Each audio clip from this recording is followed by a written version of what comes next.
Estamos de regreso y como cada viernes vamos a hablar de algunos aspectos legales que forman parte de nuestra vida, de la charla de día a día, de los problemas que a veces tenemos que enfrentar, así que qué mejor que compartir este espacio que es muy útil, de hecho tiene muchísima repercusión con la doctora Paula. ¿Cómo le va, señora? ¿Cómo le va, Carla? Bueno, ¿todo bien? Sí, todo perfectamente. Bueno, saludo a la audiencia. Vamos agendando los temas en función del interés de los televidentes. Sí, en función del interés de los televidentes. ¿Y hoy? Y hoy, mediación y conciliación laboral, que es un procedimiento extrajudicial. Sí, es una alternativa para solucionar conflictos que está dentro del Poder Judicial, está estructurada por una ley especial, que es una ley provincial, que es la 5.450, y que además estos procedimientos son obligatorios. Bien, Primero, no es opcional. Claro, no es opcional. En la mayoría de los temas que se plantean judicialmente, primero hay que pasar por la instancia de mediación, en caso de casos civiles o familiares, o por conciliación laboral, en el caso de reclamos laborales,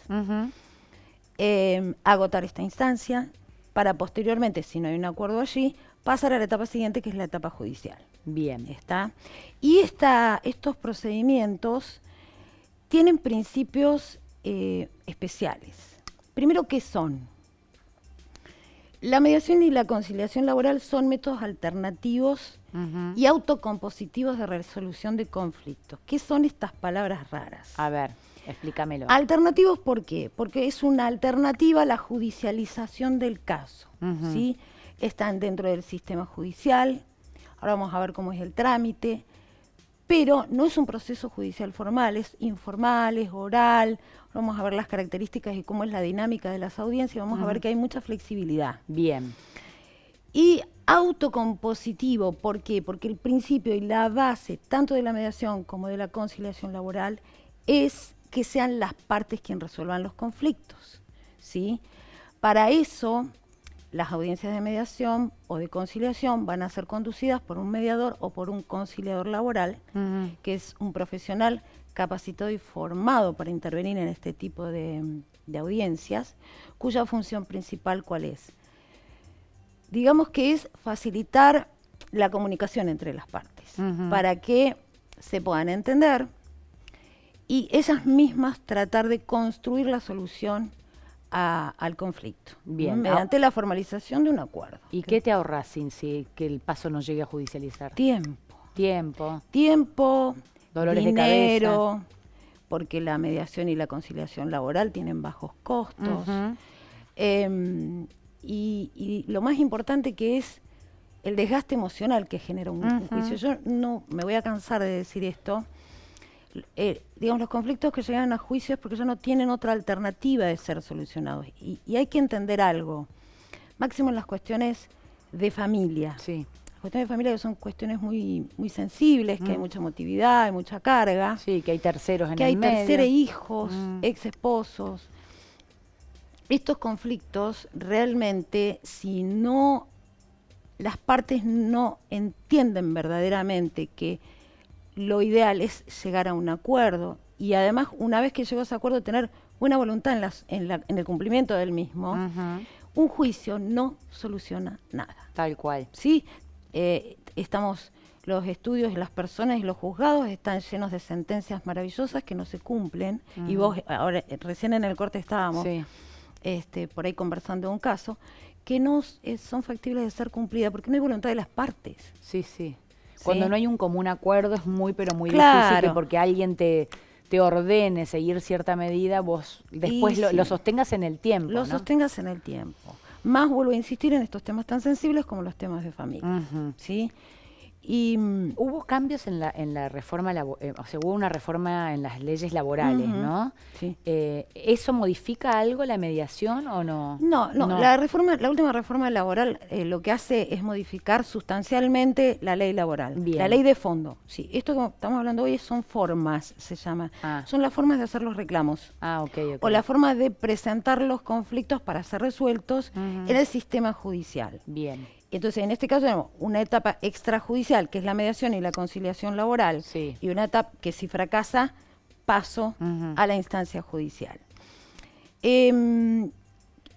Miren, a ver en qué plaquita estamos. En las características más o menos lo hablaste, sí. Sí, no, en las características hay un par de cosas que son muy importantes, que es primero y principal, los procesos de mediación y de conciliación son confidenciales. Se firma un pacto de confidencialidad, entre las partes, en virtud del cual nada de lo que se diga en la audiencia de mediación puede ser utilizado posteriormente en un juicio, ni puede ser divulgado por ninguna de las partes que intervienen en esa audiencia. Ok. ¿Sí? Eso es importante. Exacto. Después tenemos neutralidad e imparcialidad. Esta característica está dirigida a la función del mediador o del conciliador. Porque el mediador es un profesional, tanto mediador como conciliador, es un profesional formado para esta tarea, cuya función principal, como dije, es facilitar el diálogo y la comunicación entre las partes. Tiene que ser neutral, no puede... No es el abogado de uno o del otro. No, exactamente, no es el abogado, es la persona que debe conducir esa negociación de manera objetiva, neutral, facilitando la comunicación, desentrañando lo que en mediación y conciliación se llaman los intereses. Recién también lo charlábamos en el corte, o sea, frente a todo reclamo concreto, por ejemplo, se presenta un papá pidiendo, no sé, régimen de comunicación y alimentos. O cuando te sentás a la audiencia de mediación, ves la carga de emotividad que tienen las partes cuando hacen el planteo de lo que requieren. ¿Cuál es la función del mediador? Tratar de traducir esas pretensiones que suenan tan duras y tan emotivas y con por ahí tonos de agresividad y de conflicto, tratar de neutralizarlas y buscar el verdadero interés que tienen esas personas, que eso no es tan difícil. En el ejemplo, el papá que se presenta, por ejemplo, reclamando una cuota alimentaria o un régimen de comunicación, su verdadero interés es, por ejemplo, no sé, tener espacio para construir una vida propia, compartir la carga de responsabilidad en la crianza de los hijos con el otro papá. Pero bueno, las partes llegan con toda una carga personal en función de las propias vivencias, que es lo que hay que es lo que hace claro, exactamente, y con imparcialidad, porque el acuerdo lo construyen las partes y si no hay acuerdo, el mediador o conciliador no puede imponer ningún tipo de decisión o de acuerdo o de nada. ¿Y son exitosos estos procesos de mediación? Sí, o sea, en temas familiares se evitan y muchos... en temas laborales también. Sí. Luego también son informales. O sea, las audiencias, la mediación, la conciliación es completamente informal. Después vamos a ver el procedimiento así muy rápidamente para que sepan, pero es totalmente informal. La audiencia puede ser virtual, puede ser presencial, puede ser con las dos partes, puede ser con una. La idea es acordar. La idea es llevar a buen puerto ese conflicto. Es de concurrencia personal, las partes que son citadas tanto en mediación como conciliación tienen que concurrir personalmente con asistencia letrada. Esto es con abogados patrocinantes porque eso resguarda, por supuesto, el legítimo derecho de defensa. No se hacen estas audiencias si las partes no están acompañadas con sus respectivos abogados. Y bueno, la última característica dice obligatoriedad / voluntariedad. Ahora lo voy a explicar en función a...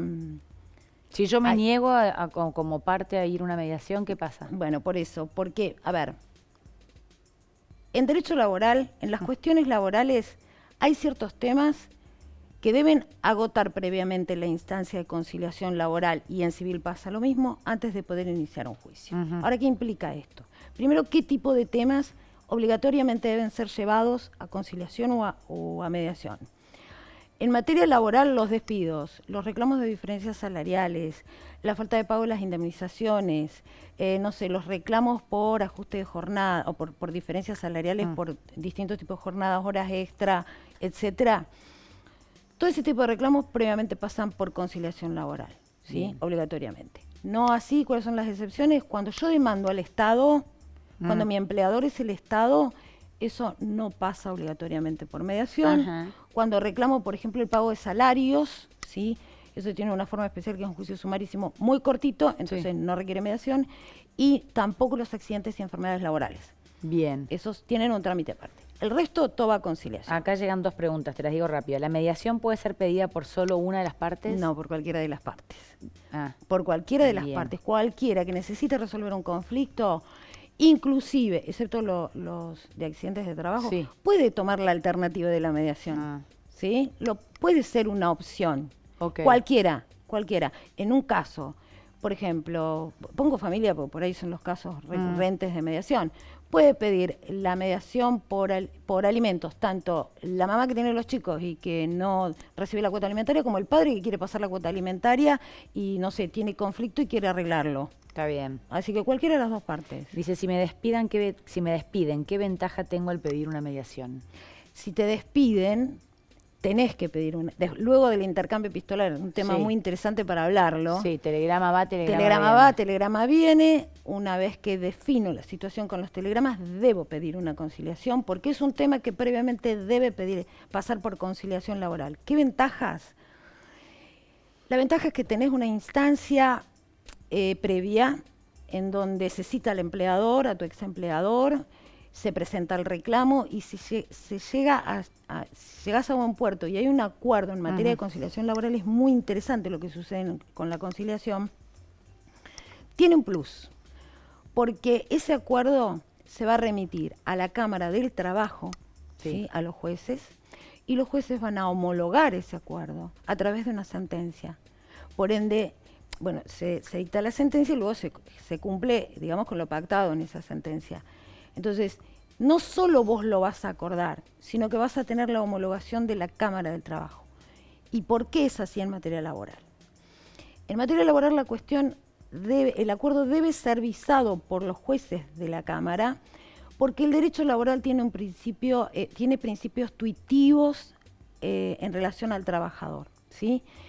El trabajador, el conciliador laboral en el marco de la conciliación debe velar por la no violación de los derechos laborales del trabajador, ¿sí? Entonces, precisamente lo que hace la Cámara al revisar ese acuerdo y homologarlo es controlar esto. Bueno, está bien, pedía 3 millones, se le reconocieron 1,5 millones. ¿Están resguardados los derechos del trabajador de acuerdo digamos, a las pautas de la Ley Contrato de Trabajo? Si la Cámara dice que sí, homologa el acuerdo. Es como una mirada más técnica. Hay que hacer una mirada más técnica porque las bases del derecho laboral son distintas. Está bien. El derecho laboral es protector y tuitivo del trabajador. Por eso, digamos, en la jerga se dice siempre gana el empleado. Sí, exactamente. Hay toda una serie de principios y, bueno, cuestiones que en cierta medida favorecen al empleado. Exactamente. Bueno, ¿qué más? ¿Y cómo hago? El trámite, eso, lo práctico. ¿Cómo es? El trámite es súper sencillo. Uno se presenta, primero, asistencia letrada, ¿no? Oficial o particular. ¿Gratis o paga? O paga, exactamente. El abogado va a presentar un formulario ante el CIMARC, que es el organismo, es el Centro Integral de Resolución de este tipo de conflictos. Un formulario muy sencillo donde se pone los datos del requerente, o sea, la persona que se presenta, los datos del requerido, el objeto de ese reclamo y el conciliador que yo elija. Bien. Podemos elegir conciliador. Conciliador o mediador, ¿no? De acuerdo a que sea. Exactamente. Se pone conocimiento al conciliador o mediador, fija la fecha de audiencia, se le comunica al abogado nuevamente la fecha de audiencia, todo esto por mail. Bien. O sea, fíjense la agilidad del sistema. No tenés que ir a ningún lugar. Papelito, ni presento, no. Una vez que está fijada la fecha, se confecciona la cédula de notificación, la confecciona el abogado que pide el proceso, se lleva a la oficina de notificaciones, fíjense, la cédula de citación la notifica la oficina de notificaciones del Poder Judicial, bien, ¿sí? Lo cual reviste esto de una cierta... Es formalidad, formalidad, ¿no? Una cosa que te la no es que lleve el correo, no olvide. Aparte del correo, y otra cosa que vaya al oficial notificador del Poder Judicial. Claro, sí, si te citan desde el Poder Judicial. Es otra cosa. Una vez que está, se notifica, llega el día de la audiencia, se presentan las partes. Como dije, las audiencias pueden ser virtuales o presenciales. Por ejemplo, todo lo que es laboral, todo lo que es conciliación laboral es virtual. Okay. Todas las audiencias son virtuales para ambas partes. Bien. Se fijan generalmente por Meet o por Zoom. Está bien. Y se llevan adelante. Y bueno, se presentan las partes y la mecánica de las audiencias de mediación, como les dije, es totalmente informal. El mediador se presenta, explica en qué consiste la mediación, todo esto que acabo de explicarles. Generalmente le da la palabra a la parte requirente, que es la persona que pide, para que explique. Tienen participación activa las personas. Los abogados estamos de soporte.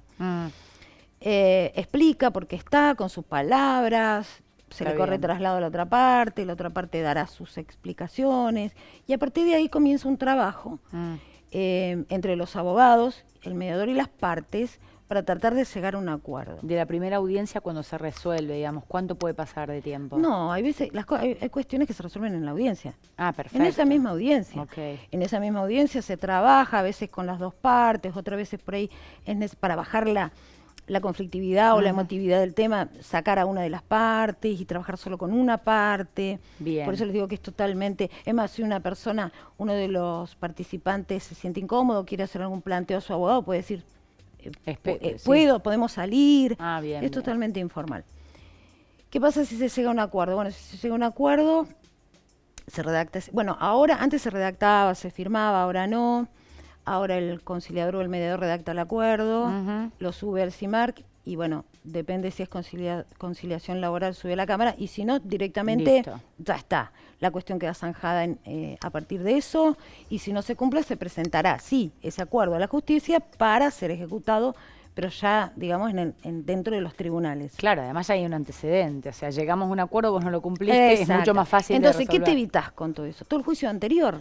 Sí, está bien. Todo el juicio anterior. O sea, vos, en vez de hacer el juicio anterior de alimentos, presentás tu acuerdo. En vez de hacer, no sé, el reclamo por un accidente de tránsito, supongamos, también, que es un tema que tiene que pasar por... ¿Para un divorcio también hay mediación? No, divorcio no. Ah, mira. Los divorcios no. Lo único en esos temas que sí o sí tiene que pasar es la división de bienes. Perfecto. Para lo que es división de bienes, sí, tienes que pedir la audiencia, te sentás, tratás de acordar y si no, bueno, inicias el trámite judicial correspondiente. Bueno, excelente, muy claro. Bueno, hagan uso, más allá de que sea obligatorio o no, vayan predispuestos. Esto siempre le digo a mis clientes, cada vez que tenemos que plantear una mediación, les tengo que decir, bueno, previamente tenemos que pasar por mediación o por conciliación, vayan predispuestos a aprovechar esta instancia, que vuelvo a decir lo mismo, no es o sea, acordar es lo mejor porque implica por lo menos, tener buena voluntad y entender que ese conflicto lo tengo que resolver por mí. Y como última instancia, recurrir al juez y al juzgado y al proceso que tiene plazos, que tiene pruebas, etcétera, etcétera. Bueno, a dialogar antes. A dialogar antes. Ante todo. Exactamente. Ahí está el mail para las consultas y obviamente que está nuestro celular también en caso de que, bueno, hay tantos temas que interesan. Sí, igual viste que pidieron, o sea, solicitaron que hablemos de alimentos. Sí. Yo voy a tratar de hablar en realidad de todo un poquito, o sea, de cuál es la responsabilidad de los padres en relación a sus hijos. Okay. Y ahí vamos a ver alimentos, vamos a ver qué pasa si quiero irme con mis hijos de viaje al exterior, qué tengo que hacer, dónde tengo que ir. Estas cosas por ahí son importantes por ahí y útiles para la gente. Bueno, buen fin de semana. Gracias, igualmente, Carla.